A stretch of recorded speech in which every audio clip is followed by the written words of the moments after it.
Assalamualaikum warahmatullahi wabarakatuh. Halo teman-teman semuanya, para pejuang P3K. Baiklah, kali ini kita akan melanjutkan menjawab latihan soal P3K dalam kemampuan manajerial dan kemampuan sosial kultural. Nah, sebelumnya kita sudah menjawab soal nomor 1 sampai nomor 25. Buat teman-teman semuanya yang ingin menonton video sebelumnya, maka silakan lihat videonya di channel ini.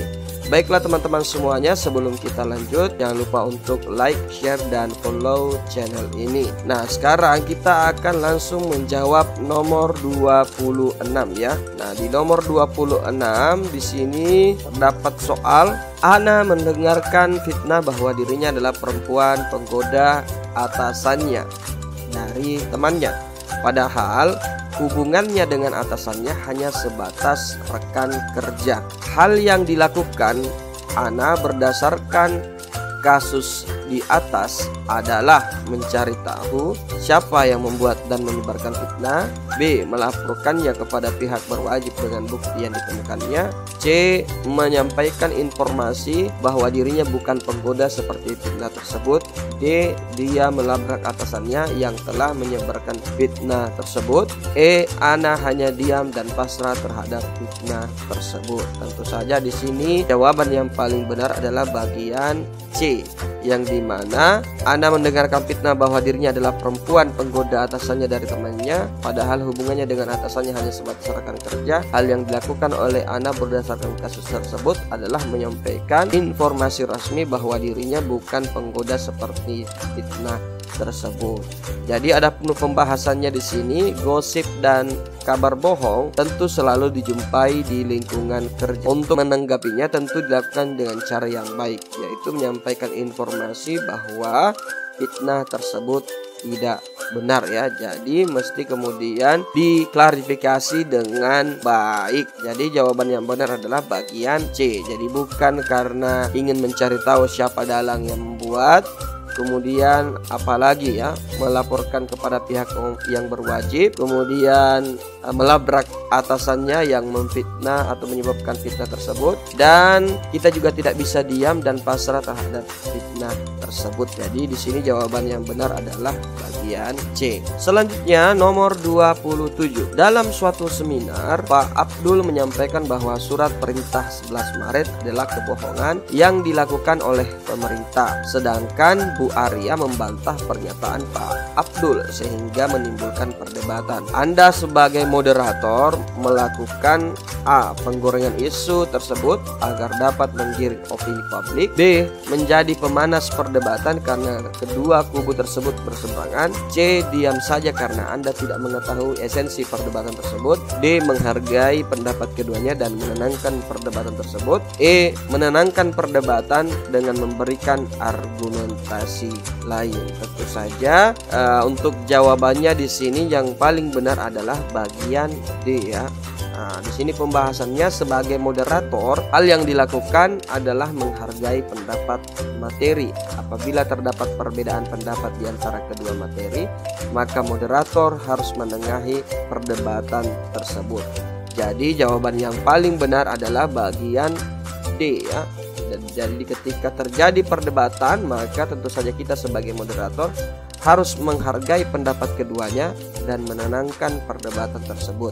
Jadi bukan malah melakukan penggorengan isu atau menjadi pemanas atau hanya sekedar diam saja ataukah menciptakan argumentasi lain ya. Nah, selanjutnya untuk nomor 28. Priscilia dan Priska adalah sahabat yang selalu melengkapi. Suatu ketika Tono meminta bantuan kepada Priska untuk meyakinkan Priscilia agar menjadi pacarnya. Padahal Priska tahu sendiri bahwa Tono bukan orang yang baik.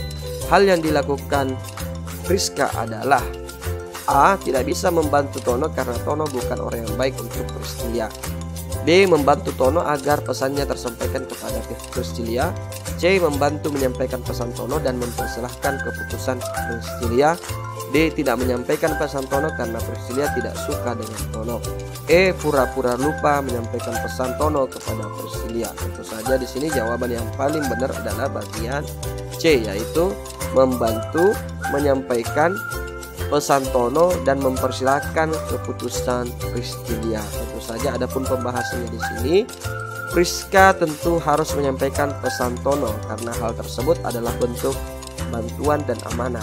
Kemudian untuk keputusannya diserahkan sepenuhnya kepada Priscilia. Selanjutnya nomor 29. Jidan terpilih menjadi ketua OSIS di SMA P. Ia menunjuk Afifah sebagai bendahara dan menunjuk Anda sebagai sekretaris. Padahal Afifah memiliki rekam jejak yang buruk mengenai pengelolaan keuangan. Agar kegiatan OSIS berjalan dengan baik, yang harus Anda lakukan adalah A. Menolak Afifah untuk dijadikan sebagai bendahara karena rekam jejaknya. B. Menyampaikan informasi tersebut kepada Jidan untuk dipertimbangkan kembali. C. Merekomendasikan diri Anda sebagai pengganti Afifah sebagai bendahara OSIS. D. Diam dan memberikan Jidan yang menentukan karena itu adalah keputusan Jidan. E. Tidak menerima penunjukan Jidan. Nah, tentu saja di sini jawaban yang paling benar adalah bagian B, yang dimana kita harus menyampaikan informasi tersebut kepada Jidan untuk dipertimbangkan kembali. Adapun pembahasannya di sini adalah bahwa kata kuncinya di sini adalah kegiatan OSIS bisa berjalan dengan baik. Tentu saja untuk supaya kegiatan OSIS berjalan dengan baik, maka kita harus menyampaikan informasi kepada Jidan bahwa penunjukan Afifah itu mesti dipertimbangkan. Nah, selanjutnya nomor 30. Haris dikenal sebagai orang yang suka merendahkan orang lain karena dia lebih pintar dari temannya. Anda sebagai sahabat harus tentu A. Membiarkan Haris seperti itu. B. Pura-pura tidak tahu hal tersebut. C. Mengingatkan Haris agar tidak merendahkan orang lain. D. Merendahkan Haris atas kesombongannya.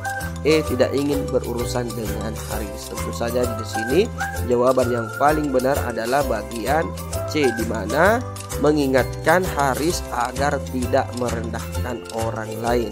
Adapun pembahasannya di sini bahwa berdasarkan situasi di mana Haris dikenal sebagai orang yang suka merendahkan orang lain karena dia lebih pintar, maka tentu saja kita sebagai teman Haris atau sahabat Haris harus mengingatkan Haris agar tidak merendahkan orang lain. Jadi jawaban yang paling benar adalah bagian C.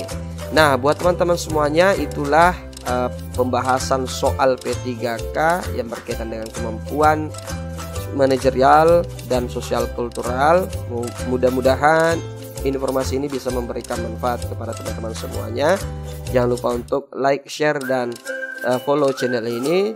Terima kasih atas perhatiannya. Mohon maaf jika ada kesalahan. Sekian dan terima kasih. Assalamualaikum warahmatullahi wabarakatuh.